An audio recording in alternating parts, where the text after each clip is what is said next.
it's Richard here.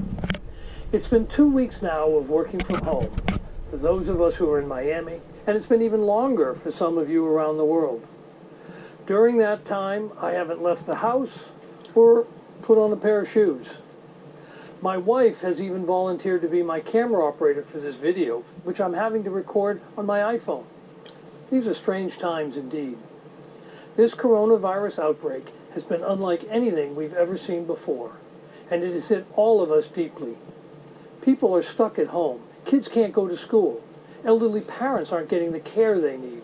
People alone are isolated. It's an impossible situation for so many. I can't begin to convey how much this situation is painful to me personally. Over the years, we've built up an amazing business, and we've done it together. To see it come to a standstill, even for a short time, simply breaks my heart. And to see the pain it's causing so many others is excruciating. Today, I want to talk to you about something I dearly wish wasn't necessary, the impact that this global crisis is having on our business and on our people. But in addition, I want to talk about something that I look forward to, and that is our return to service when this is over. We don't have all the answers yet, including some of the answers you most want. Teams throughout the company have been working long hours and under great pressure, trying to figure out how best to protect the business, protect our people, protect our travel agent partners, and to come back strong when the time is right. However, before we talk about the business, I want to talk about you, your health and your well-being, and that of your families. That's what needs to be front and center right now. This is a serious disease, and we all need to keep that in mind. So take care of yourselves out there and take care of your family.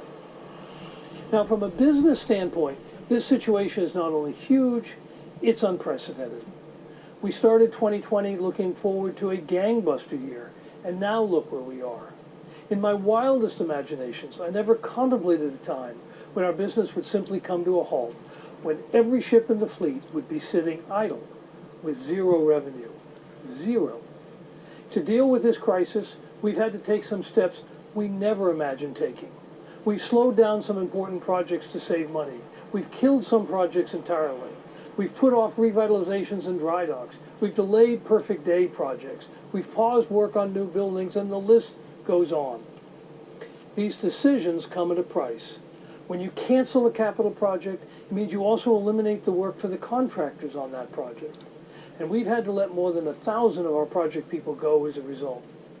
The impact of that on many of these professionals and their families, it's profound. Fortunately, at the same time, our finance teams worked quickly to address this situation. They were able to obtain almost $3 billion in additional loans that strengthened our liquidity situation and gave us some breathing room during this period. The good news is that the money we saved from the cuts and the money we gained from the liquidity loans means that we have a greater ability to handle this current situation. It means that we'll be in an even better shape to restart with strength and with vigor. Which brings me to the topic that everybody is worried about. What does all this mean for you, your job, and your future career at the Royal Caribbean Group? For our crew, we're faced with a period of having no guests to serve, no itineraries to sail.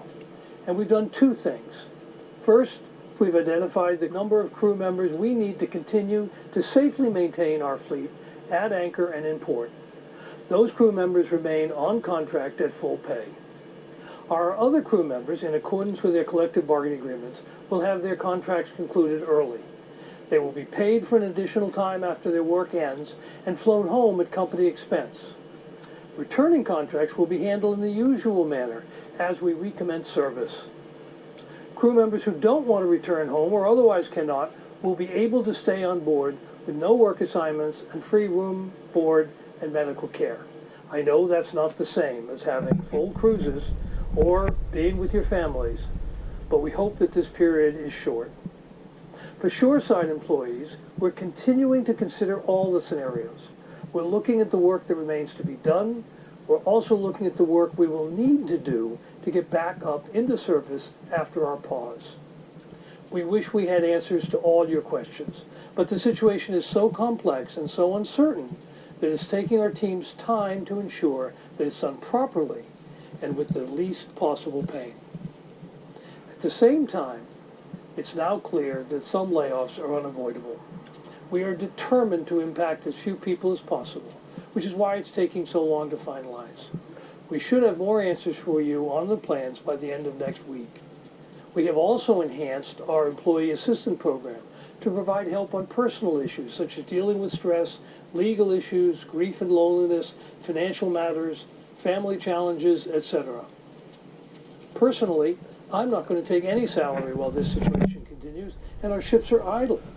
Our executive committee is also taking cuts to their pay, and our board of directors is cutting their compensation too. When this crisis finally passes, and it will do so sooner than you think, our greatest opportunity and our most important task will be to come back fast and come back strong. The crisis won't end with a sudden blowing of trumpets and suddenly all our ships are operating again. We expect a more gradual rebuilding as people resume their normal lives and shake off the effects of this pandemic. But shake it off they will. Even while we're isolating in our homes, our teams are working hard preparing for our return to service. They're making sure our health and our safety protocols are up to date. They're updating our marketing materials, making sure the technology is up to snuff, and they're making sure that our people are ready and raring to go. The pain of this outbreak is serious, but it is finite. This too shall pass. And when it does, when we're on the other side of this crisis, we will be there to offer the best vacations in the world. And the public will be ready for those vacations. People still want to travel. They want to share their experiences with their family. All right, they may be tired of being cooped up with their families, but they will still want to share new experiences with them. They want to make memories. And we do all those things better than anybody else. Our history is replete with stories of our company prevailing against great headwinds and coming out ahead. And there is one reason for that, and that's you. Our people have been our greatest strength and have risen to the occasion every time, every time. I'm absolutely confident that you will do so again. I'd like to thank each and every one of you for being so supportive during this painful period. I've been humbled to read some of the letters of support from the Royal Caribbean family, especially knowing that they are suffering too.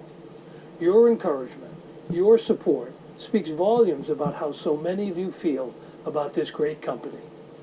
I can't tell you how much I regret this turmoil during what should have been the very best period in our history.